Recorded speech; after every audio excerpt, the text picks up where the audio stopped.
Rajneesh Chaudhary, karate association of India का general secretary हूँ। आज कराटे एसोसिएशन ऑफ इंडिया के हेड ऑफिस में हमने इमरजेंसी गवर्निंग बॉडी और जनरल बॉडी मीटिंग बुलाई हुई है, जिसके अंदर हमारे कराटे एसोसिएशन ऑफ इंडिया के एग्जीक्यूटिव मेंबर्स और सभी स्टेट एसोसिएशन के प्रेसिडेंट सेक्रेटरीज यहाँ पर आए हुए हैं।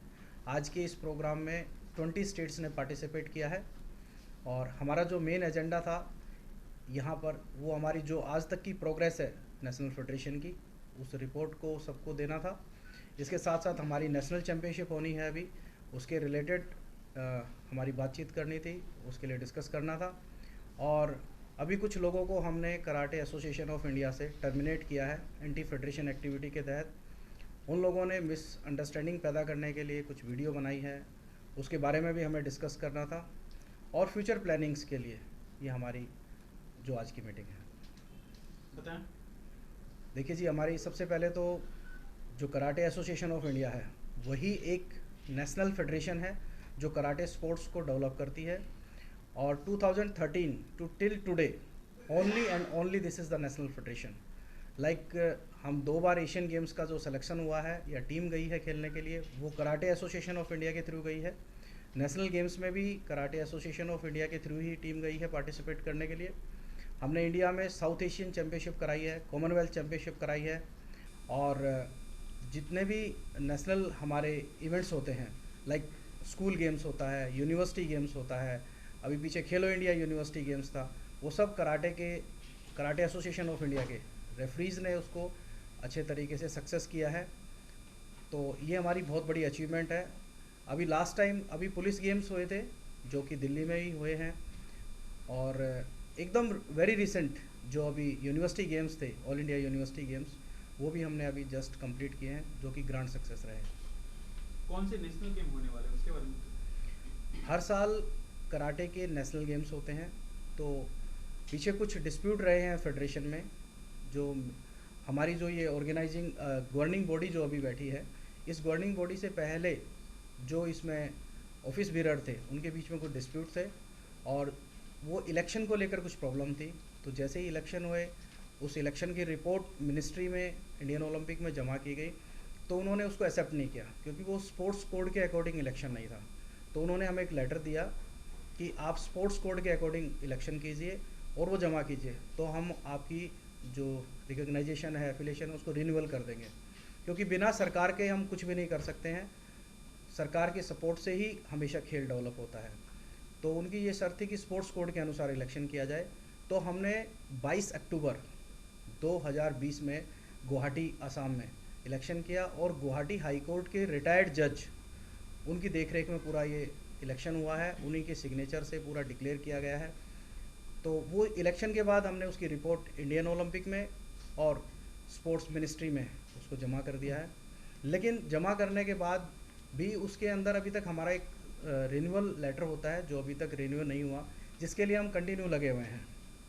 तो लेकिन आज की 2013 से लेकर आज तक गवर्नमेंट ऑफ इंडिया भी हमें ही मानती है, सभी डिपार्टमेंट्स हमें ही मानते हैं। कोई भी गवर्नमेंट जॉब लगती है, लाइक हमारे जो कराटे स्पोर्ट्स है वो आईटीबीपी में है, सीआरपीएफ में है, असम राइफल में है, आर्मी के अंदर है, इनकम टैक्स में है, और भारतीय डाक में है, और भी जितने पुलिस के डिपार्टमेंट हैं उसके अंदर भी हमारी कराटे की टीम है। तो जितनी भी वेरिफिकेशन होती है वो कराटे एसोसिएशन ऑफ इंडिया ही उसकी वेरिफिकेशन करती है सर्टिफिकेट्स की, और कराटे एसोसिएशन ऑफ इंडिया के सर्टिफिकेट पर ही गवर्नमेंट जॉब लगती है। तो आज तक हर जगह हमें ही मानते हैं। लेकिन क्योंकि अभी एशियन गेम्स बहुत ही नज़दीक हैं, सितंबर में चाइना में होने हैं, और उस एशियन गेम्स के लिए हमारे जितने भी कराटे के खिलाड़ी हैं वो बहुत ही मतलब परेशान हैं कि जल्दी से जल्दी सरकार हमारे लेटर को रिन्यूअल करे, और रिन्यूअल होने से क्या होगा कि एशियन गेम्स में हम खेल के आ सके और अपने देश का नाम चमका सके।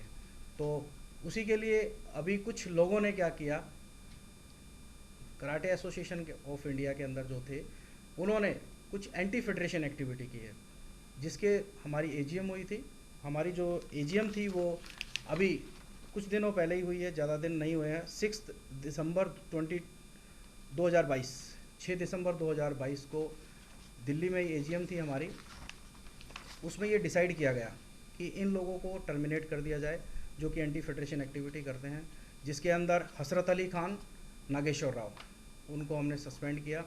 सस्पेंड के बाद टर्मिनेट किया, और टर्मिनेशन के बाद उन लोगों ने उसके और 15-20 दिन बाद, 1 महीने बाद क्या किया, एक मीटिंग की 29 दिसंबर को, एक इलीगल मीटिंग, और खुद ही अपने आप को, जो दोनों टर्मिनेट थे, एक हमारा जो उसका वाइस प्रेसिडेंट था और एक टेक्निकल डायरेक्टर, उन्होंने खुद ही डिक्लेयर कर दिया कि मैं प्रेसिडेंट हूँ, मैं ट्रेजरर हूँ। और एक और फ्रॉड आदमी है जिसके ऊपर केस चल रहे हैं, उसको भी अपनी साथ मिला लिया और मिलाकर एक एसोसिएशन बना दी और एक कन्फ्यूजन की स्थिति पैदा कर दी। अभी कुछ दिन पहले, जैसे कि हमारे ऑफिस का जो टाइम होता है वो सुबह 10 बजे से शाम को 5 बजे तक होता है। 5 बजे के बाद तो सब लोग घर जाते हैं, तो उन्होंने पीछे से आके एक वीडियो बनाई और उस वीडियो में वो बोलते हैं कि कराटे एसोसिएशन ऑफ इंडिया में करोड़ों रुपए का घपला हो गया, यहाँ पुलिस ने रेड मार दी, यहाँ पर ताला लगा दिया है। मेरा भी नाम लेके बोलते हैं रजनीश चौधरी भाग गया है, पुलिस उसको ढूंढ रही है, और उसको पूरे सारे व्हाट्सएप ग्रुपों पे वायरल कर दिया गया। उसके बाद मैं नेक्स्ट डे जब आया ऑफिस में, एज़ यूजुअल जैसे मैं सुबह पहुंचता हूं, तो मुझे किसी ने वीडियो भेजी। सारा दिन सब लोग फ़ोन करते रहे, सर आप ठीक तो हो? मैंने कहा भाई मुझे क्या हुआ, मैं तो ठीक हूँ। तो बहुत लोगों को मैंने वीडियो कॉल करके दिखाया कि मैं यहाँ हूँ। आज मेरे पत्रकार दोस्त भी यहाँ पर बैठे हैं, हमारे सारे स्टेट भी बैठे हैं। ये कराटे एसोसिएशन ऑफ इंडिया का ऑफिस है, कहाँ पर लॉक हो गया या कहाँ पर इसको बंद कर दिया गया? क्या आप लोगों ने उनके खिलाफ कोई कार्रवाई करवाई? जी, हमने पुलिस में उनके खिलाफ कंप्लेंट दी है, और हमारे सेक्टर 23 द्वारका के जो थाना है उसमें हमने रिपोर्ट दे दी है उनकी, इन लोगों के खिलाफ कार्रवाई की जाए। फेडरेशन कितनी पुरानी है और किस तरीके से अब आप गवर्नमेंट का सपोर्ट आप लोगों को मिला, क्योंकि गवर्नमेंट खेलो इंडिया को लेकर लगातार मुहिम चला रही है, तो किस तरीके से आप लोगों को गवर्नमेंट का सपोर्ट मिला?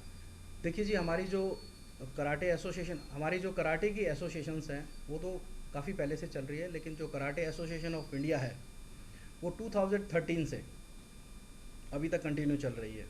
और गवर्नमेंट ने हमारे को लेटर दिया था रिकॉग्नाइजेशन का, जो हमारा ही है अभी तक, बस उसका रिन्यूअल रहता है। तो गवर्नमेंट ने हमें सपोर्ट किया है। जैसे एशियन गेम्स में टीम गई है तो पूरा गवर्नमेंट ने हमें स्पॉन्सर किया है।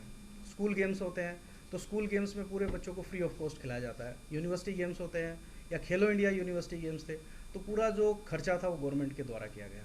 कितनी ब्रांचें हैं देश के अंदर आप लोगों की? सर, हमारे कराटे एसोसिएशन ऑफ इंडिया की 30 स्टेट्स में, 30 स्टेट्स के अंदर इसकी हमारी ब्रांचेस हैं, और उसके जितने भी डिस्ट्रिक्ट हैं उन सभी डिस्ट्रिक्ट्स के अंदर इसकी कराटे की क्लासेज होती हैं। इस तरीके से बच्चों को और जोड़ेंगे, क्योंकि अधिकतर युवा वर्ग जो है स्पोर्ट्स के अलग अलग खेलों में जा रहा है, कराटे को ज़्यादा नहीं जा रहा, जबकि कराटे ऐसी चीज़ें जो सेल्फ डिफेंस के लिए सबसे ज़्यादा माहिर मानी जाती है। तो कैसे बच्चों को जोड़ेंगे आप लोग? हम तो ये चाहते हैं कि सरकार भी हमारी बेटियों के लिए ज़्यादा से ज़्यादा कुछ ऐसी स्कीम लेके आए जिसमें उनको कराटे सिखाया जाए। जैसे पीछे स्कूल्स के अंदर एक प्रोग्राम था, हर स्कूल के अंदर कंपलसरी कराटे को सिखाया गया, और उसमें कराटे एसोसिएशन ऑफ इंडिया से कोच वहाँ पर गए, उन्होंने वहाँ पर सिखाया। इससे क्या होगा, उनमें कॉन्फिडेंस डेवलप होगा। आज दिल्ली के अंदर हम देखते हैं कि ऐसा केस, इतने केस हो जाते हैं कि अपने आप को बेटियां अनसिक्योर समझती है, लेकिन कराटे सीखने से उनके अंदर कॉन्फिडेंस लेवल पैदा होता है, और ज़्यादा कॉन्फिडेंस आता है, और वो अपनी सुरक्षा खुद कर सकती है। मुझे एक चीज़ समझाइए, जो सितंबर में आप कह रहे हैं कि गेम होने वाला है और अभी तक रिन्यूअल लेटर नहीं मिला है, तो उस गेम को लेकर के कितनी परेशानी होगी, कितनी समस्याएं हो रही हैं? सर, उसके लिए हमारे को इतनी समस्या हो रही है कि मैं अपने वर्ड्स में आपको नहीं बता सकता। ये हमारे कराटे एसोसिएशन ऑफ इंडिया के हेड कोच हैं मिस्टर जयदेव शर्मा, जो भी लास्ट एशियन गेम्स में भी इंडिया की टीम को लेकर गए थे। ये मुझे डेली पूछते हैं कि हमारी टीम का सिलेक्शन कब होगा, और सिलेक्शन करके मुझे वो टीम दी जाए जो सेलेक्टेड प्लेयर, अगर हमारे कराटे से 5 प्लेयर जाएंगे या कम जाएंगे या ज़्यादा जाएंगे, उन प्लेयर्स का सिलेक्शन करके मुझे दिया जाए ताकि मैं उनको तैयार करूं और ज़्यादा उनको सुबह से लेकर शाम तक मेहनत कराऊं। क्या कहाँ खेलने जा रहे हैं वो प्लेयर, कौन सा, उस गेम को थोड़ा सा एक्सप्लेन करें आप। सर, जो एशियन गेम्स हो रहे हैं वो चाइना में हो रहे हैं सितंबर में, और इंडिया से टीम वहाँ पर खेलने के लिए जाएगी। तो सितंबर में गेम हो रहे हैं तो उससे पहले टीम वहाँ पर पहुँच जाती है, जो हमारा एक। और वो कराटे के जो प्लेयर होते हैं वो आपकी फेडरेशन के अंतर्गत जाते हैं? सर, जो हमारे प्लेयर हैं कराटे के वो पूरे ऑल ओवर इंडिया है, वो सिर्फ खिलाड़ी हैं, लेकिन उनका जो सिलेक्शन किया जाएगा वो हमारी फेडरेशन के थ्रू किया जाएगा, और फिर उसके बाद उन्हीं प्लेयर्स को हमारी फेडरेशन के कोच अच्छे तरीके से और अच्छा उनको पॉलिश करेंगे, चमकाएंगे उनको, और फिर उसके बाद उनको गवर्नमेंट ऑफ इंडिया और इंडियन ओलंपिक एसोसिएशन के थ्रू हम उनको एशियन गेम्स में भेजेंगे, जो वहाँ पर देश का नाम चमकाएंगे। जिस तरह आप कह रहे कि अभी बच्चों के लिए नहीं हुआ खेल के लिए, दिल्ली ओलंपिक एसोसिएशन जो है उसमें मैं जॉइंट सेक्रेटरी हूँ। आज की प्रेस कॉन्फ्रेंस रखने का क्या उद्देश्य है हमें? सर, इसका उद्देश्य सिर्फ खिलाड़ियों की परेशानी है। हम खिलाड़ियों की परेशानी से हम लोग परेशान हैं। जो हमारी एसोसिएशन, हमारी फेडरेशन काम करती है वो खिलाड़ियों के मत के लिए काम करती है। अगर खिलाड़ी ही परेशान रहेंगे तो क्या फ़ायदा एसोसिएशन का, क्या फ़ायदा फेडरेशन का? क्यों परेशान है? सर, जैसा कि हमारे सेक्रेटरी साहब ने बताया कि एक व्यक्ति जो फेडरेशन दर फेडरेशन बनाता जा रहा है, उसका काम सिर्फ ये है कि वो किसी न किसी तरीके से सामने। और मेरा सिर्फ एक ही कहना है हमारे भारत सरकार से और आईओए से कि हमारे पास में, हमारे देश में बहुत अच्छे प्लेयर्स हैं जो हमारे कंट्री के लिए, हमारे देश के लिए इंटरनेशनल लेवल पर मेडल ला सकते हैं। सिर्फ उनको प्लेटफॉर्म देने की ज़रूरत है। और प्लेयर्स रियली बहुत परेशान हैं। वो सिर्फ ये चाहते हैं कि हम ट्रेनिंग करेंगे, बट ट्रेनिंग के बाद में जब तक हमको एक्सपोजर नहीं मिलेगा, हमको एक प्लेटफॉर्म नहीं मिलेगा टूर्नामेंट का, तो वो ट्रेनिंग का सेंस क्या निकलेगा। तो जल्दी से जल्दी, जितना जल्दी हमारे देश की सरकार और हमारी आईओए, हमारी कराटे एसोसिएशन ऑफ इंडिया, जैसा कि डायरेक्टर साहब और हमारे जनरल सेक्रेटरी ने बताया कि 2013 से लेकर अभी तक काई को ही रिकॉग्निशन था गवर्नमेंट का और आईओए का, और किसी कारण से फिर ये रिकॉग्निशन थोड़ा सा ब्रेक हुआ और 2019 में फिर से इलेक्शन हुआ।